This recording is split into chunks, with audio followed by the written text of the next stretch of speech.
Midway in our life's journey I went astray from the straight road and woke to find myself alone in a dark wood. How shall I say what wood that was?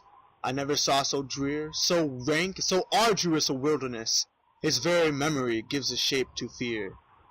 Death could scarce be more bitter than that place. But since it came to good, I will recount all that I found revealed there by God's grace. How I came to it I cannot rightly say, so drugged and loose with sleep had I become when I first wandered there from the true way. But at the far end of that valley of evil, whose maze had sapped my very heart with fear, I found myself before a little hill and lifted up my eyes. Its shoulders glowed already with the sweet rays of that planet whose virtue leads men straight on every road, and the shining strengthened me against the fright whose agony had racked the lake of my heart through all the terrors of that piteous night. And down its track a she-wolf drove upon me, a starved horror, ravening and wasted beyond all belief. She seemed a rack for avarice, gaunt and craving. Oh, many the soul she has brought to endless grief. She brought such heaviness upon my spirit at sight of her savagery and desperation, I died from every hope of that high summit. And like a miser, eager in acquisition, but desperate in self-reproach when fortune's wheel turns to the hour of his loss, all tears and attrition I wavered back. And still the beast pursued, forcing herself upon me bit by bit, till I slid back into the sunless wood. And as I fell to my soul's ruin, a presence gathered before me on the discolored air, a figure of one who seemed hoarse from long silence. At sight of him, in that friendless waste, I cried, "Have pity on me, whatever thing you are, whether shade or living man."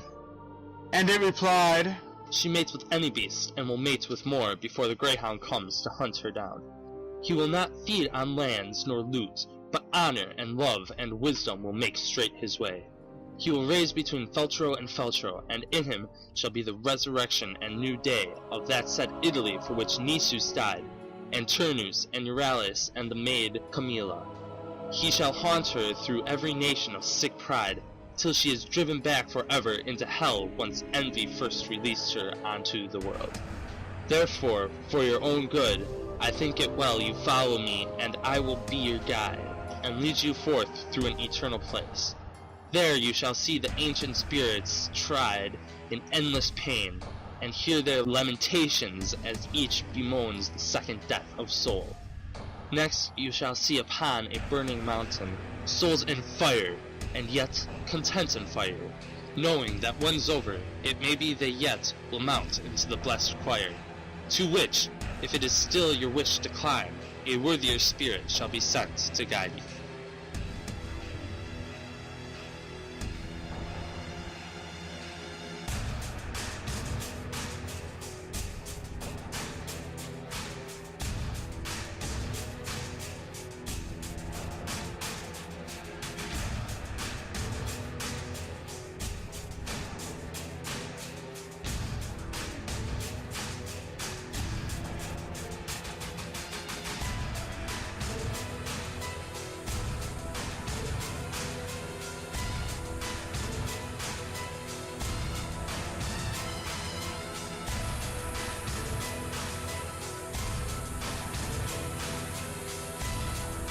"Oh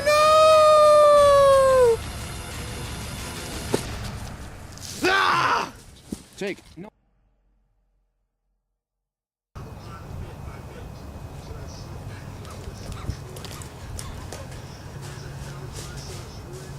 Hey, Carl. Did you get Carl? Yes. Why the hell is Tim and Achilles do again? Because we're gonna have him hide and look in the background and stuff.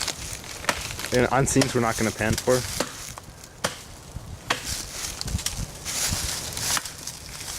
Tim, turn around again. So you're not looking at me. No, alright. Part 2. Get it. Make sure that okay, good. Part 2. I don't know how we're gonna be able Me and my crew.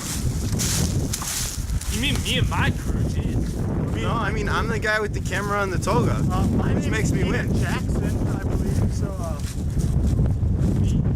You can't understand a single thing I'm saying because of the wind. But you don't need to know that.